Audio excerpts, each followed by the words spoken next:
Hello, making a video about my healing journey right now. I'm healing up psychologically, physically. I'm vegan. I am more and more into raw now, which is very helpful. It clears everything up, the entire system, and naturally the skin, which is like this is the indication. The skin is the outer representation of the inside. So, and naturally this also results in a psychological healing process, and with this psychological healing process comes self-acceptance, more and more.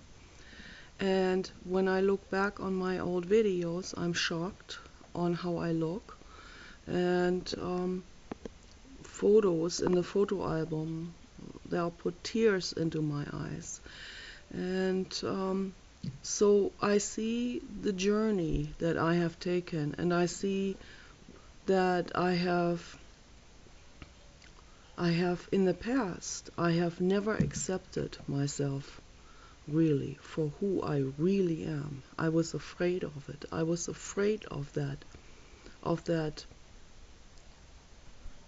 Elizabeth Taylor that is inside of me, you know. So and I have covered that up, that Elizabeth Taylor. I have given her a monk haircut. I have covered her up good. I have hidden her self-acceptance out of fear of the associations that will come up in the brain of the voices of other people, what they will say, and it's almost like a movie, the voices, yeah. And it is so powerful, this hurt from the past, that it manifests itself in the brain into real full force imaginations of almost like movies, and like real voices and real scenarios and color and all of this, like movie representations of other people who have hurt me, and then of extrapolation situations of who else is gonna be vibrating on that same frequency as the people who hurt me in the past, and what are they gonna say, and how are they gonna backstab me, and call me names or think names of me, and look down on me and think that I am whatever, you know, full of myself, or conceited, or in denial, or in a delusion or illusion, or whatever, you know, or awkward, or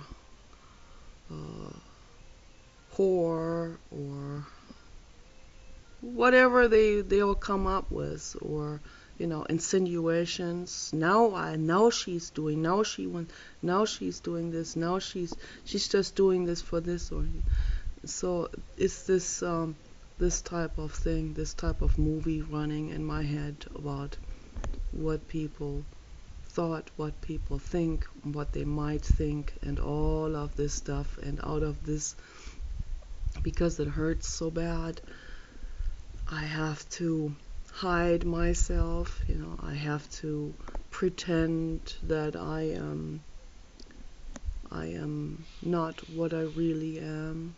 I have to cover the Elizabeth Taylor up, and I have to pretend to be the dork, and you fare so much safer as a dork.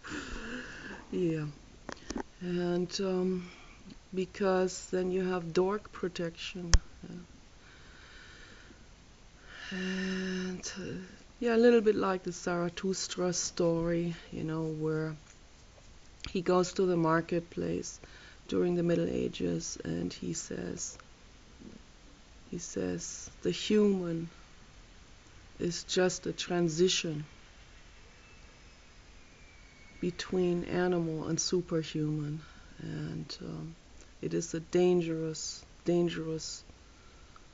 regression and standing still and treading on the spot. It's like walking on a tightrope, like the acrobat, and then the acrobat falls, which is the symbolism for that what Zarathustra is pronouncing at the marketplace. People started to laugh at him with ice in their voice, and they would have killed him for what he said because he showed them the mirror. And people don't like that. People don't like it, this full truth, because accepting full truth would mean that they would also have to look at their own past and the truth of their own past, which is painful for most humans. Right? And it's very, very, very horrible, and I know that my mother is suffering and all of this. But the cruel ways, the cruel laughter, like the people in the marketplace, my brother and my mother, the cruelness, the ice in their voices towards me, like they want to kill me. But there are too many things standing in between that. They don't want to go to prison. This thing is not conscious. I am the daughter. I'm the sister.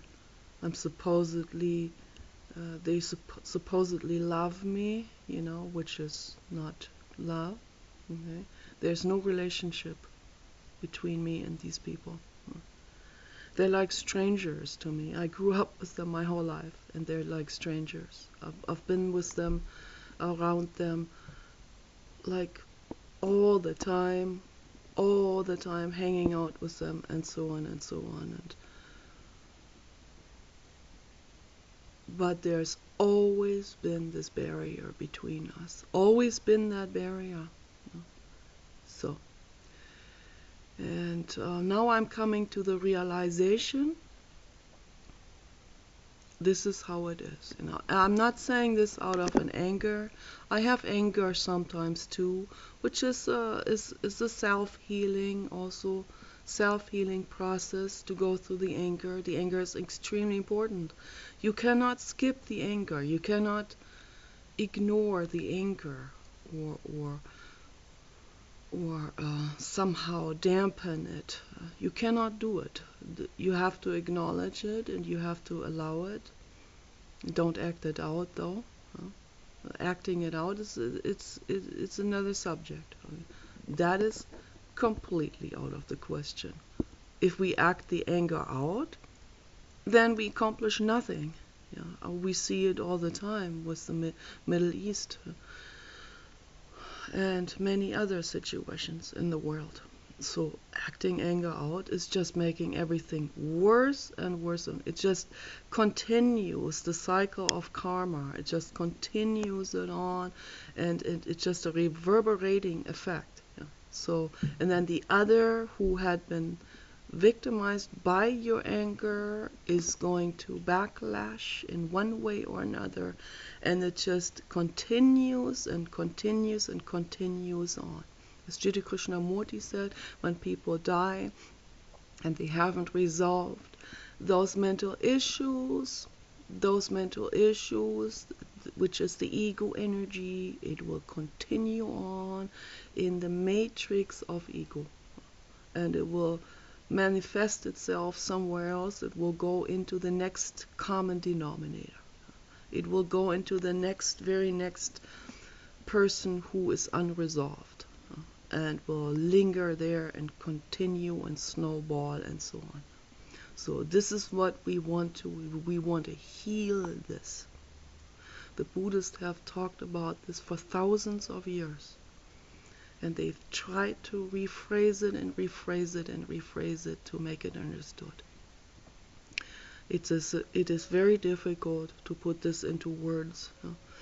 We have to basically use our own life as an example and our own healing process as an example in order to highlight what this actually is, this ego energy, and what it does, and how we can transcend it, how we can heal this.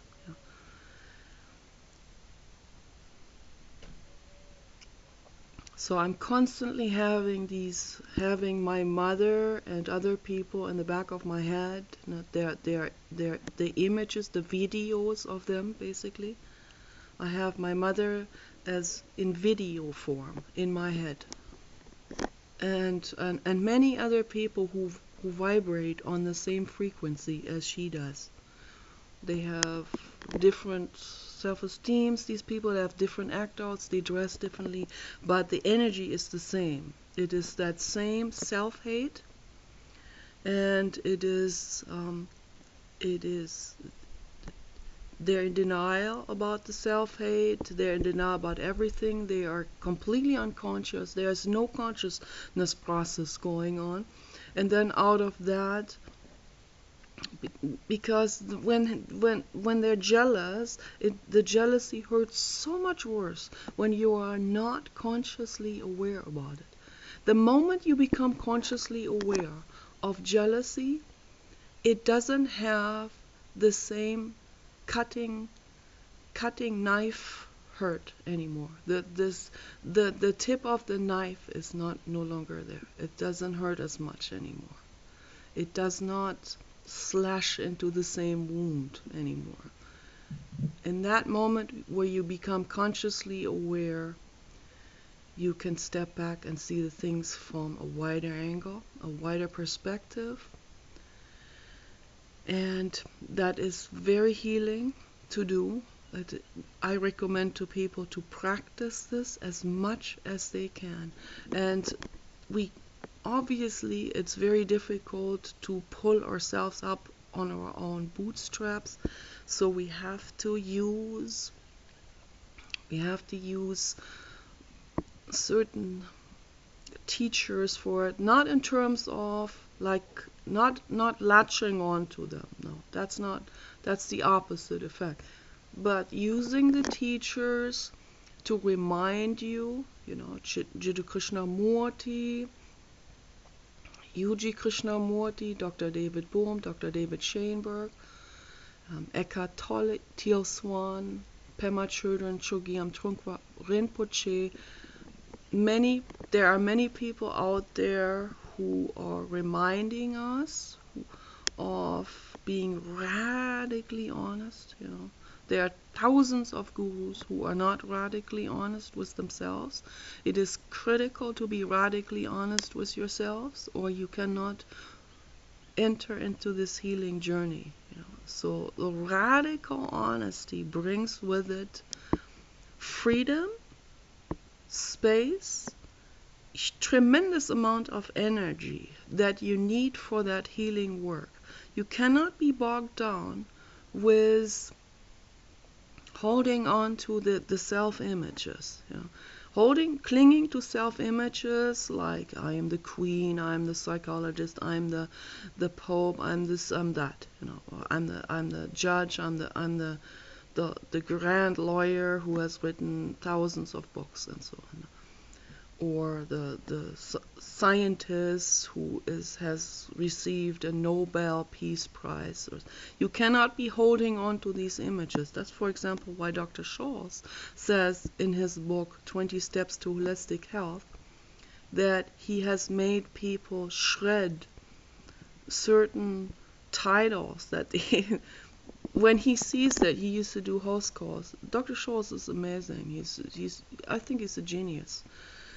When he did house calls and people were very sick, and most of those cases that he's listing, all that was necessary was psychological work for them to heal extreme terminal illnesses. That's all it took. Because the terminal illnesses that people developed were just the representations of what was underneath the tip of the iceberg. The entire life that preceded this development. You don't get a terminal illness without having some real hefty shit cooking in your life, psychologically first, and then and lifestyle and the lack of self-respect and the junk food and all and the meat and all of this, alcohol, nicotine, drugs, pharma drugs, and so on. That's not self-respect. Okay, this is, you don't put toxins into your body if you respect yourself. So, and then the mental toxicity that people expose themselves. And this is exactly what I'm talking about. That's what I want to break free from, you know. This is my work right now that I'm doing. And I'm super grateful that I'm coming to these realizations. Sometimes very painful. I cry. And I get very angry sometimes, and my face distorts. Sometimes I have to scream in my pillow. But this is so important. Those are important steps to go through. But anyway, Dr. Scholl's, when he saw, for example, a diploma hanging on the wall, when someone like, there's a whole wall, there's nothing else on the wall, just hangs this diploma in a gold frame with a glass over it. So when he sees something like this, he would go, here's the problem. This is the core of the entire problem, which is what Jiddu Krishnamurti is talking about when he points out to self-images, ego images. The image, I have accomplished this. Now I'm gonna hang this my whole life, now depends on this diploma that some people have given it a stamp of approval from Harvard University or something, and I'm hanging this on the wall. I'm a doctor now, So, or I'm a psychiatrist, or I'm a scientist, or have this diploma on the wall. And so when he sees that, he knows this is a problem. It's this clinging to that self-image, and with that self-image, behind that self-image is an entire, those are like 10 large volumes of emotional suffering that precedes that. So this extreme pain of humiliation from childhood, and the images of the parents and that they have of their children. You have to become a doctor like me, or we disown you. Is often not said in words, but said in body language, in energy. So people grow up to think that I am nothing if I don't become a doctor. My life is, I'm just a blob of material if I am not achieving this, that my parents have, that they think of me and expect of me. And so he made these people take the diploma off the wall, and he made them take the glass off. He made them take that sheet of paper out, this document, and he made them shred it into 1,000 pieces and let them all drizzle on the floor. And what happens then is they also do it, of course, because their inner child has developed a voice loud enough to be heard by the entire being. Okay. The main consciousness. The voice has gotten through to the main consciousness that now understands the whole of the situation. Ah, this is what I've been doing my whole life. And yes, it does turn everything upside down and inside out. But it is, and that's what Friedrich Nietzsche meant when he was talking about you have to burn yourself to ashes in order to come back out as a phoenix. Okay? You have to go through a catharsis, through a complete cleansing process of your person, of who you are, of your entire brain, of all the neuronal connections. And then you can see things for what they really are. You can see yourself for who you really are, with your true, divine, infinite potentials that you have. Yeah. They were obscured before. They were hidden. They were suppressed with a hammer, was bored. They were boarded up by the ego because they could not be allowed, because you had to meet the image of your parents. Unbelievable things will surface when you do this cleansing process. You are for the first time going to find who you really are. Lots of tears come up. The people cried rivers, rivers and rivers and rivers. And he made this one woman who had made a shrine out of her child's bedroom, the daughter who had died from a terminal illness. Can you imagine the pain that has preceded that to happen when a child dies from a terminal illness? The tremendous psychological pain that was put on that child for the child to develop that illness, and the tremendous psychological pain of the parents and the image that they have of the child and of themselves, the clinging to the self-image. So he made them dissolve it, and you dissolve it. How do you do it? You deal with the outer manifestations of that self-image, which is your living room, which is your house. People live cluttered to the ceiling with stuff. That's a representation of their inner life, of their brain. Those are all self-images that have piled up in forms of newspapers, boxes, shoes, clothes, items. So all of those things have to be worked on. This is you work on the outer manifestation first. Cleaning your house is cleaning your brain, is cleaning your entire system.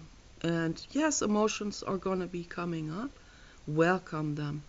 They are your friends. And that's what I'm doing right now. I'm going through this. I have enough strength now. I have enough power now.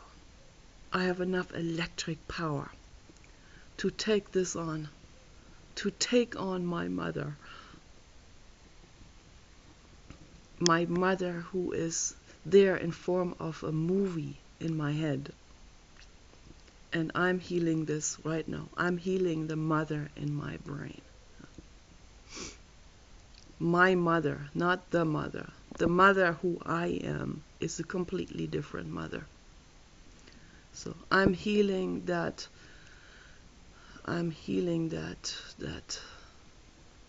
gnomish video of my mother in my brain now, and I am dissolving it. And I want to heal all of this. And because of that, I cannot talk to her anymore. And it is absolutely sad. and I feel sorry, and I've been always been going back to talking to her, always back and back and back and back.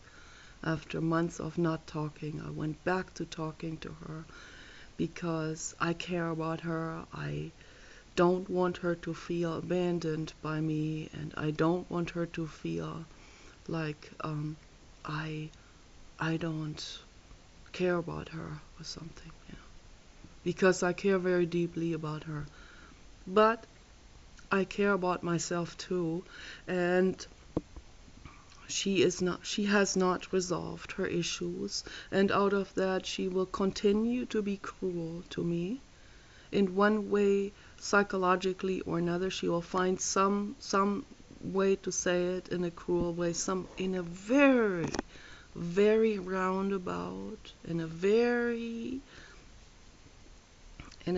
obscure way. She will find a means to hurt my feelings and to be real cruel, real sadistically cruel to me. See, if I was a god, or goddess, then these things wouldn't bother me at all, and I wouldn't have any weaknesses in all of this, and whatever cruelty she would throw at me, it would beat off, and I would be seeing her from above as a caring goddess, and I would protect her from her own wrongdoings, but that's not the case. I'm a human. I am not a superhuman. Maybe I'm a parahuman, but I'm a human. I am made out of neurons. I have weaknesses. I have desires. I have needs, and when you have needs, you're vulnerable. And when you have the need to be respected by your mother, you're vulnerable to her disrespect, and so on. And a person who hasn't resolved these things, and it's a completely unconscious process. She's not hurting me deliberately. Okay? If she would become if that would be pointed out, then she would try to resort to a different thing, to a different act out, or a different self-image. She would try to hide herself with something else, because she doesn't want to hurt me. So it's completely unconscious. Her hatred towards me will come up. It will come up, it will surface very unconsciously. It will come up, and she will, when she sees a weakness in me, she will cut me into that wound psychologically. It will happen again and again and again until the day she goes. And I am not a goddess, and I haven't resolved this stuff yet to the point where I can say, okay, now I'm equipped to let this all beat off. I'm not there. So I'm right now in a very vulnerable, delicate healing process. I'm healing the woman, the Elizabeth Taylor in me, that has never been allowed to exist. So it's coming out now. I thought I was ugly in the past. I always thought I was ugly. My mother made me feel I'm ugly. They all made me feel ugly. My brother too, my dad too, everyone. They all made me feel like I'm some ugly dork, or some vulnerable, weird looking. They would find fault with everything, my mother and my brother particularly, and my grandfather too. My grandfather was a real evil gnome. I don't like the word evil, but it's like he was a gnome. They call him Wicht in German. A little Wicht, with skinny legs and a big fat belly, just like in the fairy tale stories, the Rumpelstilzchen. And if I find his name, if I see his name, if I can see him, and I saw him many times in his act out, then he'll get real mad and he will stomp on his own beard, kind of. So, yeah, but he was, my grandfather, my mother, and my brother, they were cruel to me psychologically. They were the meanest people in my life. Always been like this. And so I, I, I'm not finished with my development. So right now, a very young tree sapling has arisen. It's about a meter high. In the past, whenever there was a little sapling coming out like a sprout, she would stomp on it to make sure that it does not grow. The sprout of self-love. So now I have a tree sapling growing, and I'm not going to let anyone near this tree sapling of self-love. And I recommend to other people to do the same thing. Love themselves and don't let anyone, whether it's your mother or family members, don't let anyone near your new tree saplings of self-love. Take care. Bye-bye.